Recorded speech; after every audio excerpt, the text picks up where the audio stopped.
It's almost an obstacle course, and the miracle is when someone actually collects with the plan. There have been studies that indicate that most people won't collect. I think we need controls of the same type we apply to insurance companies. Your money should be funded so it's going to be there at age 65. Today, it's almost a miracle if it's there at age 65. You have to go to work for an employer. You have to stay with them. You have to stay in good health. You have to avoid layoffs. You have to take your money, turn it over to the employer, hopes that he invests it safely and soundly. You have to hope that when you're age 65, the employer is still around, and he's not likely to be in terms of the high mortality of business. So there's almost a sequence of miracles which you're counting on. In one study made by our subcommittee of 51 pension plans covering 6.9 million workers since 1950, 92% of the workers in these plans left without any benefits whatsoever.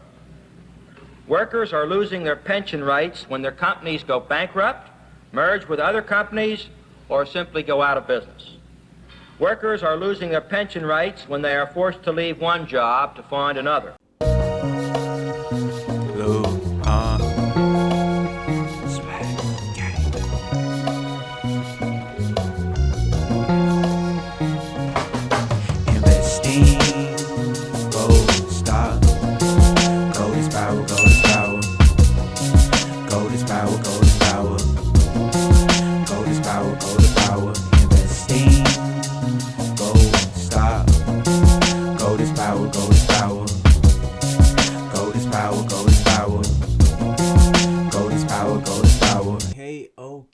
Okay, how y'all doing today? I am doing fine. My name is Louis P. This is episode 7 of Economic Watch. Yes, episode 7. We've been at it for a good little minute. If you're new, thank you for tuning in. Go ahead and click that like button. Go ahead and click that subscribe button. And go ahead and click that bell so you can get notified every time I drop a video. Right? And also, if you're new, it's just me, Louis P. Who am I? I'm an investor. I have a website called Gold is Power where I teach people about what's going on in the economy and how they can protect themselves by buying gold. But let's go ahead and start this episode. So at the clip at the beginning, it basically comes from a documentary, 1972 documentary, right? And it's from people that have these pension plans, everybody that have pensions. And they're basically explaining to you how the pension funds and pensions itself is flawed. It's flawed. It's a miracle, right? If you put all your money into a company, all your pensions, you can basically give your money to somebody else to invest for you. So it's a miracle if you collect this money. Collect this money when you turn 65. Right? It's a miracle if you collect this money without you getting laid off, economic problems happening within the economy, companies getting laid off, companies going bankrupt. It's so many factors that you have, and it's just like all these what ifs if you're getting your money, right? When there should be something that's set, something that you should sign, or something set that says you're guaranteed your money at 65 no matter what happens, right? A lot of people think just because they got their pensions with a private company that they're safe, but that is not the problem. You got a lot of people wondering, where is all this money going? Where is all this money going that we're putting in the pension plans? Why can't you pay me out at 65? Just because your company goes bankrupt or whatever, why can't you pay me out, right? And it's a lot of states right now that is in debt because of pension plans. A lot of companies that's in debt because of pension plans, broken promises. They thought that they was going to be straight, and they wasn't even foreseeing economic problems, right? So these pension plans are just promises. Social Security too, 401ks. How we look at retirement, we have to change our mind and we have to look at different things, because this system, this retirement system, the work all your life till 65 and then put it into a plan and hopefully reap the benefits. That's going to have to change. We were in a debt-based system. All these things were promised to us, but it's all debt-based. So none of these things was never meant to work out, right? And this is a prime example. I got a prime example right here, right? General Electric freezes pensions for 20,000 employees, right? 20,000 employees, right? And the reason that they're freezing the pensions for 20,000 employees because they want to reduce its pension deficit by $8 billion. This company is in debt. This company is in debt, and they're trying to correct their balance sheet. And they're in debt by $8 billion with the pension funds. So that's what I mean about what I'm saying with these pension funds are in debt because they wasn't expecting the economy to turn the way it is right now, right? How I explain through every video how we're heading toward a recession. They wasn't expecting an economic slowdown. All these companies wasn't expecting an economic slowdown. They thought things was just going to stay afloat. So when these things happen with the interest rates, when the feds keep printing money and all this other stuff, these companies are they're coming into debt, right? And they're trying to clear their balance sheet. So they're freezing the pension funds, right? Imagine you're 64, 63, and you're almost there. Like you're 2 years away, you're a year away, and all of a sudden your pension fund gets frozen. So you continually have to work past that age, past 65. You still have to work, right? And let's just say your pension wasn't froze. These payouts be so minuscule, the inflation, the cost of living be so high that a lot of people still have to work past the age of 65, regardless if you get the pension funds or not, right? But like I said, these companies are freezing these pension funds or not paying these people out because they're in so much debt right now, right? And it's crazy. So like I said, we have to change our mind, change what we think of retirement. Instead of giving our money for other people to invest our money, hoping that they invested in the right assets, how about we invest it in the right assets ourselves? Wouldn't that make more sense, us gaining passive income, right? How about we focus on gaining assets and gaining passive income so we can get paid throughout the rest of our lives and pass that on to our children? We have to take out of our head that our children, we live how we live, and that's good, and our children that's growing up after us, they have to start all over. No, that's not how it works. That's not how these white people do it. No, that is not how these white people do it. They pass on their money, the things that make them wealth, all their wealthy things, they pass it on to their children, and their children pass it on to their children, and the children pass it on to their children. They don't live how they live and then expect their children to start over. No, they pass down these things from generation to generation. This is how these white people have been doing it for years, right? Some black people too, but majority white people have been doing this for years. So we have to change our mind and change how we think, right? So, like I said, it's an economic slowdown, right? And with the repo operations, what I explained in the last episode, with the Federal Reserve giving banks liquidity because the banks don't want to lend no more because they're running out of liquidity. They're afraid they're going to run out of money. This is a prime example of what I was talking about, right? The PMC Bank, right? The PMC Bank are putting a lock on 900,000 depositors. They're putting capital control, right? Capital control for 900,000. That means they have a hold on your account, and you only can withdraw a certain amount of money. You don't have access to all your funds. So you only have a strict amount, right?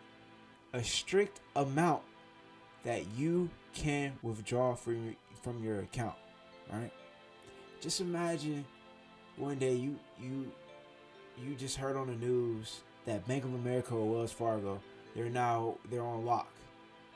They're locking down everybody that's a customer. They're locking down your account, and you only can go to the ATM and withdraw 100. First of all, when you hear these news and everybody else hear this news, they're gonna run to the bank and try to get out that $100. They're gonna run to that bank every day. So every day you go to that bank, it's gonna be long lines. That's what's called a bank run. So you got all these people that can only access $100 out of their account, crying outside of this PNC bank, not able to access their funds because it's 900,000 depositors that just have their accounts on lock, just like that.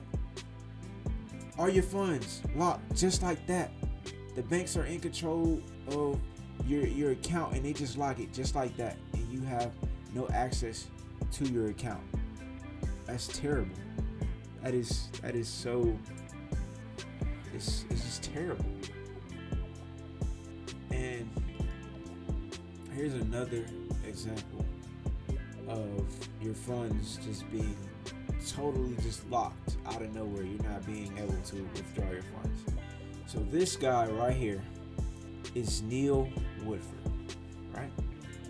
And he has basically a company that you can invest in, a hedge fund, where he controls a whole bunch of capital. You basically put your money into his hedge fund and he invests it for you. So he been seeing a lot of people taking a whole bunch of money out of his funds, right? They've been taking their money away from their accounts and taking away from his hedge fund. So he decided to put a lock, right? A lock on the rest of these people that is in his hedge fund, that invested in his hedge fund account. So these people became prisoners, right? They became prisoners. Prisoners to this man, right?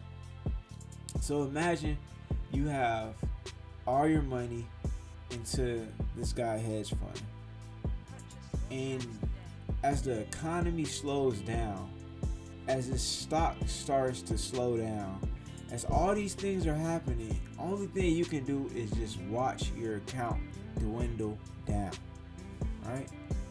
Just watch your account dwindling. You can't access it, you can't do nothing, you can't move it, you can't touch it.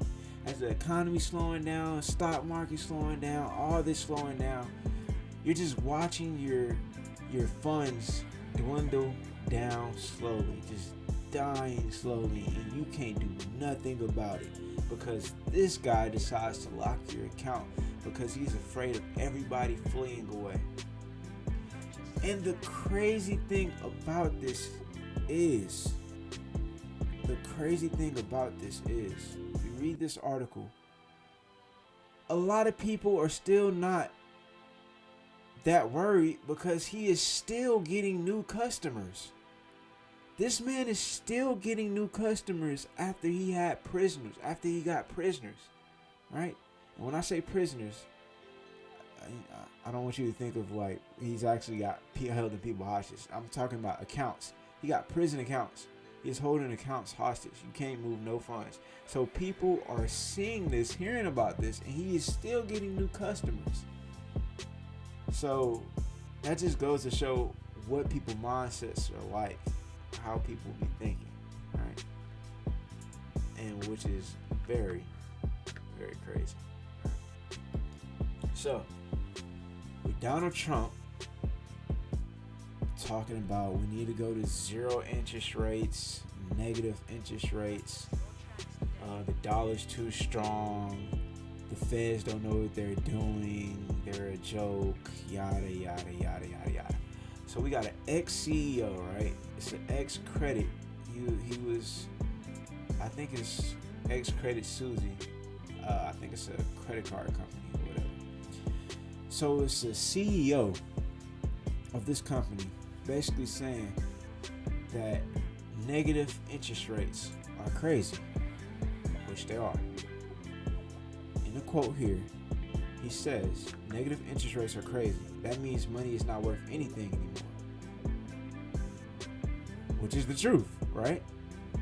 Negative interest rates, when a bank is loaning you out money and it's negative interest rates, they are paying you to take out loans. They are paying you to take on debt. They're paying you to take on debt, right?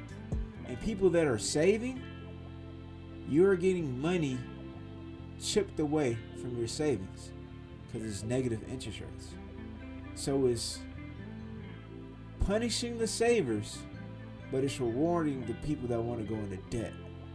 That's why negative interest rates is a dumb, stupid, ridiculous idea. And people that think negative interest rates, we should have negative interest rates, is very, very idiotic. Right? So, with all this, right, we got CEOs. I showed you the Overstock CEO saying that gold, that the Overstock CEO is selling, the CEO and the founder selling all his stock and buying gold and crypto. We seen Tim Cook selling all his stock. All these CEO companies, central banks buying gold, selling off shares. Everybody is doing the same thing. Heap of warning, like I said. But here's another warning from a guy named Jim Rogers. If you don't know who Jim Rogers is, he's an American businessman and he has 2 hedge funds. He owns 2 hedge funds, right? So in this article, he says that the US dollar is not a safe haven, right? So right here, people would think that the US dollar is a safe haven, but it's not. The fundamentals are horrible. Nobody in their right mind will buy the US dollar, but I own a lot because I am not in my right mind. I'm assuming that the rest of the world is not in their right mind either, and they're all going to buy it, right? He predicts that the dollar will eventually get overpriced and turn into a bubble, and then the veteran investor who founded the quantum fund with billionaire George Soros in the 1970s will sell. I'm not very good at the market timing, but I would expect to buy in the next period turmoil, which will become in the coming next 2 or 3 years. So, this guy knows the dollar is doomed, right? This guy knows the dollar is doomed. So he is trying to have as much dollars he can so he can buy assets, right before the dollar tanks. Right before the dollar tanks. He just said, I'm not good with this timing, but I'm going to try it, right? So he has a lot of dollars at hand, and he's going to try to buy a whole bunch of assets before the dollar tanks, right? Continuing with the article, the dollar headwinds are numerous, he says, give such factors as the U.S. is the biggest debtor nation in the history of the world, and countries such as China, Russia, and Brazil are hard at work to find an alternative international currency. Rogers says he will switch to the Chinese renminbi or gold when he senses it's over for the dollar. But he doesn't own any U.S. stocks and is only really interested in Russian equities. So, here's another example of an American billionaire, an American wealthy elite, wealthy owner telling the public that the dollar is doomed and I'm going to move my funds into something else, which is in this article, gold, right? Gold. So you have all these rich CEOs central reserves, banks, countries, all of them are getting into gold because they know the dollar is doomed. I don't know how many articles I gotta show you for you to realize in your head that you should start saving in gold and dropping these dollars. I don't know how many articles I have to show you, how many research, how many, I don't know. But if you haven't been paying attention to inflation, if you don't know what inflation is, that is when something becomes devalued, so the price comes high. So in this situation I'm talking about, the dollars have become so devalued over time that the prices keep rising up, up, up, and up, right? So this is like just some research I've just been doing of now compared to 1960s, right? So let's look at rent in 1960. Let's look how much it decreased. So rent in the 1960s used to be $568. $568 for rent. Today it is at $934. And this is at 2010, right? A lot of y'all know in Atlanta, Midtown, Buckhead, Sandy Springs, all that, rent is about $1,200 right now. $1,800, almost $2,000, $3,000 depending on some areas, right? So it's not even at $934 no more. This is at 10,010 from Apartment List. It is at $1,200, $1,100, $1,300, $1,400 and above, right? So that is how much rent has increased. It has increased over 170%. Since 1960, it has increased over 170%. Let that sink in, 170%. So let's go over here and look at the average car price. In 1968, this is from Ford Mustang. In 1968, the average price of a new car was $2,822. In 2018, that's $20,806. Right? $20,806. In 2018, the average price of a new car is $35,000. $35,000 compared to $2,822. This is ridiculous. This is what inflation is. Now let's go over here to college tuition. College tuition in 1971 is around $8,734. Right now, right? And this for a four-year public college cost. Tuition is $20,967. A 140.1 increase in college cost, right? Median income for women per year, 2016, $25,000 for median income for women. The average college cost is 80% of that income. 80%. It's 80% of median income in 2016. 1971, the average median income for women was $14,000.